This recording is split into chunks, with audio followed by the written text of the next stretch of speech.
नमस्कार, मैं हूं संजय शर्मा। आप देख रहे हैं 4PM न्यूज़ नेटवर्क। जिनका विरोध करते हैं, जिनके लिए नारे लगाते हैं, पता नहीं आपको कब उनको गले लगाना पड़ जाए। अगर वो ताकतवर हैं, अगर वो पूंजीपति हैं और अगर वो सामर्थ्यवान हैं। बात करेंगे राजनीति की। उससे पहले कदम गोडवी की कविता है। मैं भी देख रहा था तो मुझे बड़ी अच्छी सी याद आई कविता। सुनिए आप भी। कुछ कभी कभी कविताएं जो होती हैं बहुत बड़ा संदेश देती हैं। अदम गोडवी की कविता है, जिस्म क्या है रूह तक सब कुछ खुलासा देखिए। जिस्म क्या है रूह तक सब कुछ खुलासा देखिए। आप भी इस भीड़ में घुस के तमाशा देखिए। जो बदल सकती है इस पुलिया के मौसम का मिजाज, जो बदल सकती है इस पुलिया के मौसम का मिजाज, उस युवा पीढ़ी के चेहरे की हताशा देखिए। जल रहा है देश, जल रहा है देश, ये बहला रही है कौम को। किस तरह अश्लील है कविता की भाषा देखिए। मत्स्यगंधा फिर कोई होगी किसी ऋषि का शिकार। दूर तक फैला हुआ गहरा कुहासा देखिए। बहुत सारे संकेत और बहुत सारे अर्थ हैं इस कविता में। अपने अपने मन से व्याख्या कीजिए। मैं आज कुछ मूल बातों पे बात करना चाहता हूं। जनसभाएं हो, पार्लियामेंट हो, व्यक्तिगत बातचीत हो, संबोधन हो, उद्बोधन हो या संवाद हो, राहुल गांधी नारा लगाते थे, हम दो हमारे दो। किसी परिवार नियोजन का नारा नहीं, हम दो उनके दो, हमारे दो हमारे दो। मतलब मोदी और शाह, और उनके दो मतलब अंबानी और अडानी। ये देश जितना मेरा है उतना ही अंबानी का भी है, उतना अडानी का भी है।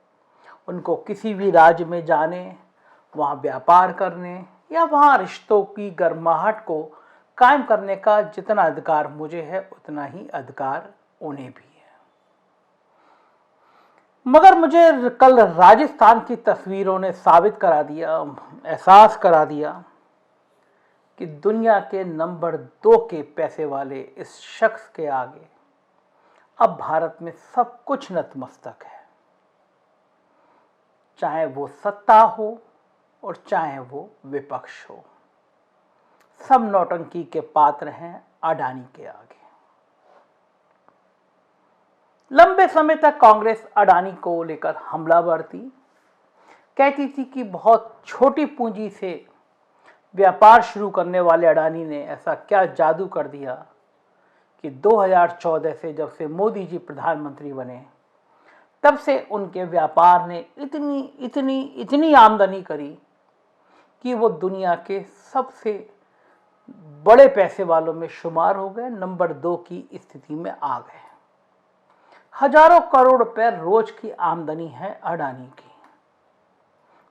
कांग्रेस कहती थी कि 2014 में मोदी जी के चुनाव प्रचार का खर्चा अडानी ने दिया। जिन 5-5, 6-6 जहाज मोदी जी की सेवा में लगे रहते थे वो अडानी के थे, और बदले में सरकार बनने के बाद अडानी जी ने दोस्ती का कर्ज मांगा और दोस्ती का हिसाब मांगा। मोदी जी ने दोस्ती का कर्ज अदा किया और व्यापार बहुत तेजी से फैला दिया। शायद ही कोई क्षेत्र ऐसा हो जिसमें अडानी का कारोबार फैला ना हो, और शायद ही कोई राज्य ऐसा ना हो जिसमें अडानी की निगाह पड़ी हो और पूरा राज्य के अफसर और नेता अडानी के आगे बिछ ना गए हों। एक शख्स, जादूगर शख्स, पूंजी का इतना बड़ा अंबार, अडानी और अंबानी अमीर होते गए और हमारा देश गरीब होता चला गया। नई रिपोर्ट आई है, उसमें लिखा है कि कितने अरब लोग दुनिया भर में गरीबी रेखा से नीचे आ गए और भारत के भी करोड़ों लोग गरीबी रेखा में, भुखमरी की रेखा में आ गए। सरकार को 80 करोड़ लोगों को 2 वक्त का अनाज देना पड़ रहा है। 80 करोड़ मुल्क की आबादी 2 वक्त की रोटी नहीं जुटा पा रही है। दवाएं, घर और बाकी चीज़ें बाद की हैं, मगर अंबानी और अडानी नए नए साम्राज्य खड़े करते जा रहे हैं। रिपोर्ट आई थी कि अगर 2024 में मोदी जी को सत्ता नहीं मिली तो अडानी के लिए परेशानी पैदा हो जाएगी। सरकार दूसरी आ गई, मतलब कांग्रेस और विपक्ष की आ गई, तो अडानी को देश छोड़ के भागना पड़ जाएगा और फिर देश की अर्थव्यवस्था डूब जाएगी। मगर ये बातें हैं, इन बातों का क्या हजूर। राजस्थान की कल की तस्वीर देखिए, अशोक गहलोत के और राहुल गांधी के भाषण देखिए, अडानी का प्यार देखिए और किस तरह अडानी के चरणों में कांग्रेस के मुख्यमंत्री बिछ रहे हैं, ये देखिए अशोक गहलोत की थोड़ी सी प्यार भरी बातें, जिसमें वो अडानी जी, अडानी भाई जी कह के बात कर रहे हैं। थोड़ा सा वीडियो गहलोत साहब की बातों का देखिए। पहले काम एडवांस में कर दिया गया कमिटेड एंड डिलीवर्ड थीम के साथ में। पहले ही आप ये काम करें जिससे सरकार अपना काम करने लग जाए। 11 लाख करोड़ के मैं समझता हूं कि एमओयू एलओई कब स्थगित होना या करार होना, मैं समझता हूँ बहुत शुभ संकेत है। और वास्तव में अगर ये लागू हो जाते हैं, जो कि संभव नहीं होता है फ्रेंकली स्पीकिंग। गौतम भाई बैठे हैं, गुजरात के अंदर भी नरेंद्र मोदी जी ने बहुत गुजरात वाइब्रेंट किए थे, और मेरे ख्याल से, मुझे पता नहीं एक्चुअल में, पर जो सुनते थे 15, 20, 25% समझ रहा। गुजरात की बात भी कर रहे थे गौतम भाई। गुजराती तो देखिए आजादी के पहले से ही बहुत सक्षम रहे हैं। आपके वहां तो टेक्सटाइल उद्योग और क्या क्या इंडस्ट्री, औद्योगिकरण जो मैं समझता हूँ कि आजादी के पहले से ही गुजरात में बहुत ज्यादा रहा है। गुजरातियों का माइंड ही व्यापारिक माइंड रहा है शुरू से ही, और इसीलिए सक्षम राज्य रहा है। आर्थिक रूप से संपन्न राज्यों में महाराष्ट्र, गुजरात, ज्यादा गुजरात समझ लीजिए, हमेशा रहा है।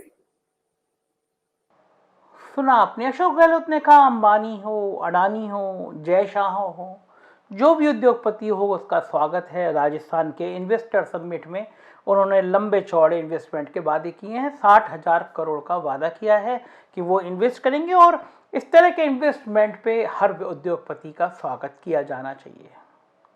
जाहिर है कि जब अडानी का स्वागत इस तरह गहलोत करेंगे तो हंगामा होगा। बीजेपी आईटी सेल के मुखिया अमित मालवीय ने ट्वीट किया और हमला बोला। भाव ये था कि जिनको अब तक कांग्रेस के लोग धमकाते रहते थे, बदनाम कहते रहते थे, अब गहलोत ने उन अडानी को बुलाकर एक संकेत दे दिया कि वो गांधी परिवार के खिलाफ विद्रोह कर रहे हैं।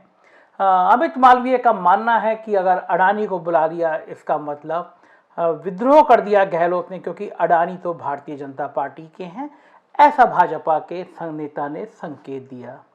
यही नहीं, भाजपा के विधायक ने राहुल गांधी का एक छोटा सा वीडियो लगाया है, ट्वीट किया है। इस वीडियो को भी सुनिए, राहुल गांधी क्या कह रहे हैं पार्लियामेंट में। जो भी हिंदुस्तान में होता है उधर अडानी जी दिखाई देते हैं। जहां भी देखो भैया 2 लोग दिखेंगे आपको, अडानी जी, अंबानी जी। सुना आपने, विधायक सतीश पूनिया, इन्होंने ट्वीट किया, ये वीडियो लगाया जिसमें राहुल गांधी बोल रहे हैं। मेरा सवाल सिर्फ ये है कि आखिर वो कौन सा जादू है जो गौतम अडानी के हाथ में बंद रहता है? वो कौन सा तोता है जो सिर्फ गौतम अडानी के पिंजरे में रहता है? वो कौन सी ताकत है जो गौतम अडानी के हाथ में रहती है, जिससे सत्ता और विपक्ष सब उनके चरणों में लोट लगाया करते हैं? क्या इस देश का सबसे ताकतवर शख्स एक पूंजीपति हो गया है, जिसके सामने सत्ता और विपक्ष बौने हो गए हैं? क्या ये लोकतंत्र है जिसमें एक पूंजीपति इतना ताकतवर हो जाए कि वो सत्ता और विपक्ष को अपनी उंगलियों पे नचा सके और कह सके कि जहां मैं जो चाहूंगा वही करूंगा? कम से कम अडानी के साम्राज्य की कुछ कुछ तस्वीरें तो यही संकेत देती हैं। राहुल गांधी ने सफाई दी, सुप्रिया श्रीनेत आई उनकी तरफ से। राहुल गांधी ने कहा कि उन्होंने इन्वेस्टमेंट के लिए कहा था, कोई भी सीएम 60,000 के इन्वेस्टमेंट को मना नहीं करेगा, हम उन्हें कोई अतिरिक्त सुविधा देने नहीं जा रहे हैं, नियमानुसार जो काम होंगे। राहुल गांधी जी, ऐसा नहीं होता। देश का कोई आईएएस, कोई आईपीएस, कोई बड़ा ब्यूरोक्रेट ऐसा नहीं है जो अडानी के प्रोजेक्ट में लीगल, इनलीगल, सही, गलत किसी चीज का विरोध करने की हिम्मत करता हो, क्योंकि अब देश अडानी हो गया है।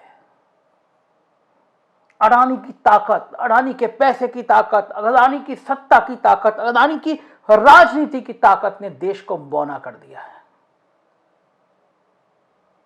उम्मीद थी, देश के लोकतंत्र को उम्मीद थी कि अगर सरकार बदलेगी तो आप सवाल करेंगे कि ये दो पूंजीपति जिनका आप सालों से विरोध करते रहे हैं, इनको किस तरह ठेके मिले, इनका कारोबार किस तरह बने, इनको बंदरगाह कैसे मिले, इनको एयरपोर्ट कैसे मिले, आप इसकी जांच कराएंगे। और आज राहुल गांधी ने कह दिया कि हम कारपोरेट के खिलाफ नहीं है, हम कारपोरेट के साथ हैं। मतलब इस देश के हजारों, लाखों, करोड़ों मजदूरों और गरीबों की बात अब कोई नहीं करेगा।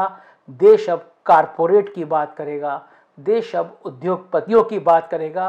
तो कौन सवाल उठाएगा कि देश के एयरपोर्ट औने पौने दामों में कैसे बिके, तो कौन सवाल उठाएगा कि देश के बंदरगाह औने पौने दामों में कैसे बिके, और कौन सवाल उठाएगा कि हजारों हजारों करोड़ के ठेके अडानी को ऐसे ही दे दिए गए। मेरे एक मित्र ने बताया कि उत्तर प्रदेश के इलाहाबाद में, छोटा सा उदाहरण दे रहा हूं, सफाई जो सीवरेज का प्लांट होता है, 1000 करोड़ का ठेका, छोटा सा ठेका, वो भी अडानी को। शर्त उसमें लगी है कि अगर ज्यादा बारिश से पानी आ गया तो हम जिम्मेदार नहीं है। ऐसी तमाम शर्तें अफसर अडानी के एक छोटे से कर्मचारी के इशारे पर लगा दिया करते हैं, क्योंकि अब इस देश में जो अडानी कहे वही सही। सारी आवाजें खत्म करनी है। ममता बनर्जी की एक नेता, बड़ी नेता, 5 ब्रांड नेता अडानी के खिलाफ लगातार ट्वीट कर रही थी। अडानी जी एक दिन चाय पीने गए और उन ममता बनर्जी ने उस नेता से कहा कि अडानी के खिलाफ जितने ट्वीट किए गए हैं सब डिलीट कर दो, और सारे ट्वीट डिलीट हो गए। अडानी जी राजस्थान पहुंचे और राहुल गांधी की भाषा बदल गई। मेरे एक मित्र ने बताया कि आपको पता है कि भूपेश बघेल की सबसे बड़े कारोबारी मदद अडानी करते हैं। और इस मित्र ने मुझे यह भी बताया कि यूपी कांग्रेस में चुनाव लड़ने का जो पैसा आया वो अडानी ने दिया। मैं नहीं जानता कि इन आरोपों में कितनी सच्चाई है, लेकिन मैं ये जानता हूं कि मेरा जो सोर्स है वो लगभग आज तक गलत साबित नहीं हुआ। मुझे ये तो पता चला था कि उत्तर प्रदेश में कांग्रेस के पास बहुत बड़ा फंड आया है और बाया छत्तीसगढ़ आया है, और उसमें भी बहुत धांधली हुई है। प्रियंका गांधी के 1-2 दुलारे हैं, उन्होंने भयंकर धांधली की है, लेकिन वो पैसा अडानी का है ये मुझे अब पता चला। हालांकि इस बात की पुष्टि कोई नहीं करेगा, क्योंकि ये पैसा, सारा पैसा रिकॉर्ड में नहीं होता। नोटबंदी के बाद सारा कैश पैसा, सारा कच्चा पैसा ऐसी बड़े उद्योगपतियों के पास होता है। कोई आवाज नहीं उठाएगा। एनडीटीवी एक ऐसा चैनल जिसकी पत्रकारिता पे भरोसा था, 29% अडानी जी ने खरीद लिया। क्विंट जैसे संस्थान अडानी जी के हो गए। तो क्या अब लोकतंत्र में सब कुछ अडानी में हो जाएगा? मैं फिर कह रहा हूं, मैं अडानी का विरोधी नहीं हूं, मैं किसी भी उद्योगपति का, राहुल गांधी की तरह मैं भी विरोधी नहीं हूं। मैं भी ये नहीं कहता कि आप कारपोरेट को नहीं बढ़ना चाहिए, क्योंकि किसी भी देश की अर्थव्यवस्था में उद्योगपति एक प्रमुख भूमिका अदा करते हैं। मैं चाहूंगा कि अगर मैं उत्तर प्रदेश रहता हूं तो अडानी यहाँ पे और निवेश करें, लेकिन मैं चाहूंगा कि जब इलाहाबाद में ठेका हो तो उस ठेके की शर्तें ऐसी ना बनाई जाए कि अडानी की कंपनी ही ले सके, और जब गंगा एक्सप्रेसवे बनना हो तो उस एक्सप्रेसवे की भी शर्तें ऐसी ना बनाई जाएं तो सिर्फ अडानी की कंपनी ले सके, और देश में किसी भी ठेके की शर्त ऐसी नहीं बनाई जाए जिस शर्तें केवल अडानी समूह ही पूरा कर सके। ये लोकतंत्र के लिए शुभ संकेत नहीं है, ये राजनीति के लिए शुभ संकेत नहीं है। बहुत सारे देश में अंबानी आते हैं, अडानी आते हैं, लोकतंत्र जिंदा रहता है। अडानी एक बहुत बड़े उद्योगपति हैं, तो उन्हें व्यवस्था करनी चाहिए कि जो 80 करोड़ लोग 2 वक्त की रोटी नहीं खा पा रहे हैं, पहला प्लान ये होना चाहिए अडानी का कि मैं दुनिया का नंबर 2 का पैसे वाला हूं, तो इन 80 करोड़ के लोगों के रोजगार, इनको 2 वक्त की कैसे रोटी मिले, मैं इसका प्लान करूं, इसकी योजना बनाऊं। शरीर नश्वर है, आपको ढलना है, आपको जाना है, अंत सबका है। एक बड़ी लकीर खींचिए, एक बड़ा बड़ा नाम कीजिए, पैसा कमा लिया, अब देश को संभालिए। ये राजनेता होते ही भ्रष्ट, किसी के नहीं होते, सबको पता है। अडानी जैसा उद्योगपति राजनेताओं को उंगलियों पर नचा सकता है, यह भी सबको पता है। तो क्या इस लोकतंत्र में कोई बचा जो अडानी पे सवाल कर सकता है? क्या न्यायपालिका इतनी ईमानदार बची जो अडानी की भूमिका की जांच कर सकती है? क्या तंत्र इतना मजबूत बना जो अडानी पे सवाल खड़ा कर सकता है?